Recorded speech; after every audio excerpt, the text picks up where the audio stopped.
चलेंगे, उसके बाद डीसी साहब हमारे पीछे पीछे चलेगा। हम डीसी साहब के लिए रात दिन खड़े हैं। जब भी डीसी साहब हमें बुलाएगा तो हम डीसी साहब के साथ हैं और हम अप्रिशिएट करते हैं।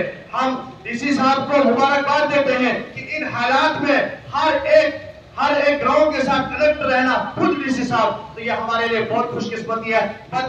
कानून सबके लिए बराबर है। अगर हमारे डिप्टी कमिश्नर साहब ने गलत किया होगा तो उसके लिए कानून है।